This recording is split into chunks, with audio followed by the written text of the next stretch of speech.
வணக்கம் நண்பர்களே. ஓம் ஆதியோகி நமக. ஓம் ஆதியோகி நமக. ஓம் ஆதியோகி நமக.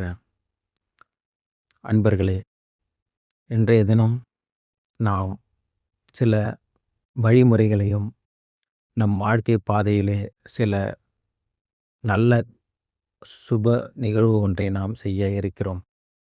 இது ஆதியோகியின் நண்பர்களும், ஆதியோகியையும் பற்றி உணர விரும்புபவர்கள் அனைத்து அன்பர்களும், அனைத்து உள்ளம் கொண்ட நல்லுள்ளம் கொண்ட அனைவரும் இந்த பயிற்சியும் நீங்கள் செய்து உங்கள் வாழ்க்கையில் ஒரு உன்னத நிலையை அடைவதற்கு இது உங்களுக்கு உதவும்.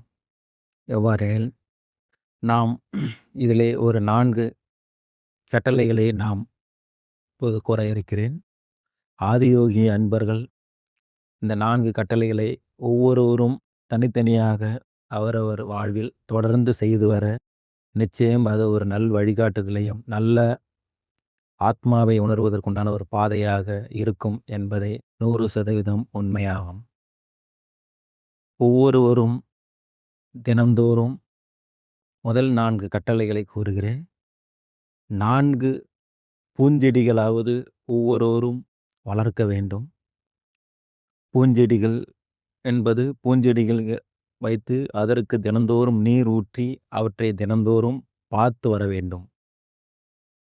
3வது, அதேபோல் ஒவ்வொருவரும் 3 படம் தரக்கூடிய செடிகளாகவோ, காய்கறிகளாகவோ, மர வகைகளாகவோ 3 விதமான மர வகைகளையும், காய்கறி செடி வகைகளையோ 3 விதமான செடிகளை வளர்த்து தினந்தோறும் அதற்கு நீர் ஊற்றி நாம் பராமரித்து வர வேண்டும். 2வதாக, ஒவ்வொருவரும் தினந்தோறும் 2 ஜீவன்களை, 2 வீட்டு விலங்குகள் என்று சொல்லக்கூடிய பறவைகள், விலங்குகள், பூனை, நாய், கிளி போன்ற 2 ஜீவராசிகளை அவரவர் வீட்டிலே அன்பு கொண்டு வளர்க்க வேண்டும்.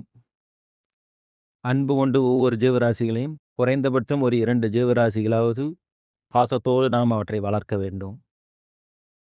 முதலாவது, ஒவ்வொருவரும் தினந்தோறும் ஏதேனும் ஒரு ஆன்மாவிற்கு, ஏதேனும் ஒரு மனிதர்களுக்கு, ஏதோ ஒரு ஜீவர்களுக்கு குறைந்தபட்சம் ஒரு ஜீவன்களுக்காவது நாம் உணவு வழங்க வேண்டும்.